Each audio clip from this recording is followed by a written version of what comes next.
ladies and gentlemen, today I want to share with you a very interesting video. I want to talk about the different characteristics and the limiting factors that can hinder you from becoming a good nurse.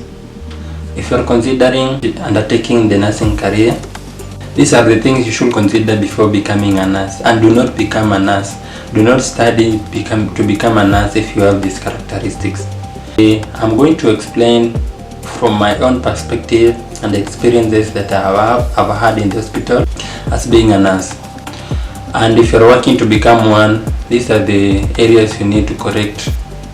And if you find yourself that you cannot correct these areas or these features, please reconsider your options of being a nurse. So welcome, feel free, enjoy the video, and if you have any comments, please put them down in the comment section below. I be so sick of you niggas, y'all contradict me.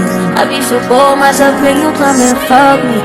I feel so ordinary except when you around me. Treat me like water while you wear me out. Arguments, you air me out. Tripping about you. First and foremost, do not become a nurse if you are a short-tempered person. In the hospital, you find that you'll meet different people, and different people have different characteristics and behaviors, and everyone in the hospital will test your tempers, be it the physicians, your fellow nurses, the patients, and different people will always test your tempers. So sometimes you might find that you need to explain a procedure to a patient more than one time. The patient might keep on asking you questions about something that you have explained to him or her over and over again. So you must have a way of coping with such situations. For example, you have a patient who is to undergo a hip replacement surgery in a few days time. So you have to explain to the patient what he is required to do before the procedure, during the procedure, and after the procedure. In some instances, you might find that you have explained to the patient, but the patient keeps on asking you the same thing you have told him or her. In another instance, some patients do not follow the instructions which you give them, either intentionally or unintentionally. You might be preparing that patient for theater or surgery. You have told the patient not to consume anything before the procedures, at least 6 hours or 8 hours before the procedure. Then the next morning, during the D-day of the procedure, you find that while you are going to assess the patient readiness for the procedure, you find that the patient has eaten in the morning. The patient just consumed tea and breakfast in the morning. So you find that you had warned the patient not to eat anything, and you find that the patient has eaten. So you will feel so angry about this patient. You will feel so angry about the patient.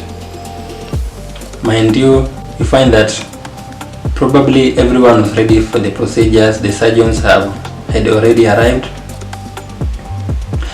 The sets had been made, and in some cases you might find that the surgeons specializing in the procedures might not be from the same area. They might have traveled from far regions, such as from Nairobi. They've just come to do the procedure, and you find that the patient has eaten before the procedure. So such procedures, the procedure will need to be cancelled and to be postponed. Another example is when you are working in the maternity ward. You might be instructing a mother on what to do so as to deliver the baby. You tell the mother, when you feel the contractions, please put your hands over here, lift your head a little bit, breathe in and push the baby. When the contractions are over, please relax and breathe. Do not make any noise or scream.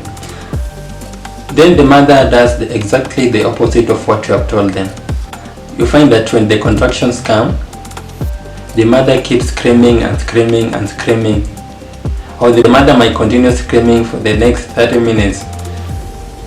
You keep calming her, telling her to follow whatever you are telling them, but they do not follow what you are telling them.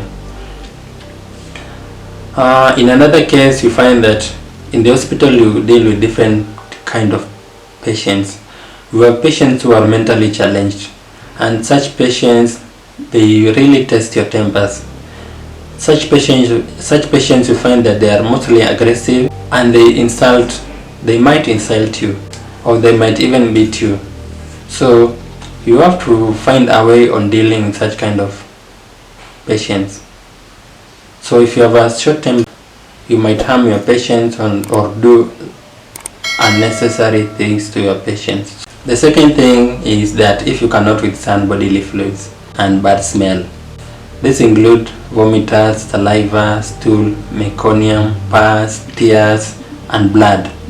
If you cannot withstand the sight or you tremble at the sight of blood, please reconsider your options, because these are the normal working tools, and this is not only for the nurses but to anyone working in the healthcare field. You should know that the different wards in the hospital have different smells. There is always a unique smell about a given ward. Even if the level of cleanliness in the hospital is so high, you cannot miss that smell in different wards. There's a unique smell found in the maternity. There's a unique smell that can only be found in the newborn unit. There's a smell that you can only find it in the surgical wards and the medical wards. In the surgical wards, you find that different people have different wounds. We have those with burn wounds, we have those who have had accidents or trauma or cellulitis, just different kinds of wounds. And sometimes when maybe there was something, maybe there was a small mistake that happened, and maybe they did not dress the wounds, you'll find that the ward will be very smelly. We just know that we are Africans. There are people who stay at home with wounds for a long period of time until the day they come to know that this now imepita sasa kiasi. That's when they come to the hospital. They only come to the hospital during their worst times, and they come with the wounds when they are very bad, with very foul smells. So if you are such a kind of person who is sensitive to smell, please reconsider your options. That's a secret that I've told you. If you have reached this part of the video, please consider sharing, subscribing, commenting, and liking my video, because I'm here to educate you and to share part of my life with you guys. Do not become a nurse if you cannot work in a team or as a team, and you cannot respect your juniors and your seniors. If you find that you feel happy when you do complete tasks on your own, and that you cannot work in a team, please consider becoming a nurse. We find that in the hospital or in the healthcare setting, tasks or work is always done as a team. In one way or the other, you have to consult each other, and there is always a rank in which you follow. And as a nurse, you find that you are at the center of the team, because you are the one who links the patients. You link the patients to everyone working in the hospital, be it the physicians, the surgeons, lab technicians, the cooks, the laundry department, and different departments of the ward, including the nutritionists. So if you have that social anxiety, you don't like working with different people, you just love working or enjoy working alone, please do not become a nurse. Do not become a nurse if you cannot work under pressure. You find that in the world, all the jobs in the world come with a form of pressure and stress, but in nursing it is a bit heightened, because we have a very small window for making mistakes, so you have to be in check to ensure that everything we do is the right thing that you are doing. A small mistake can be very tragic and can lead to a loss of life, so you must always be sure on what you are doing. Sometimes you also have to work extra hours, including night shifts, because the number of patients has increased. Some form of stress and pressure might come from the clients themselves. We have some clients because they know a certain politician or they regard themselves to be higher in the social cluster, so they want to be treated differently from the other, or they want preferential treatment,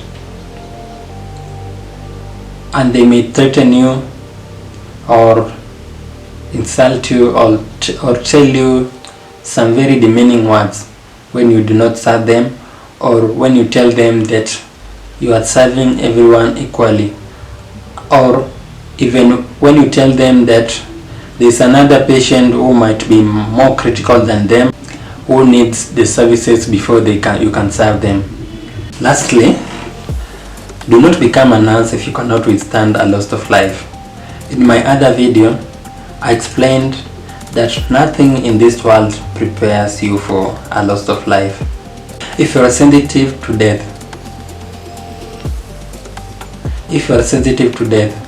or you are sensitive to someone getting hurt, please, you have to reconsider your options of becoming a nurse, because this is what you'll be facing in your day-to-day job.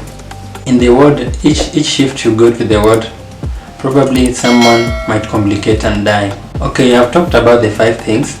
In summary, if you cannot work as a team player, if you cannot withstand a loss of life, if you cannot work under pressure, if you are a sensitive person to bodily fluids and bad smell, and if you are a short-tempered person.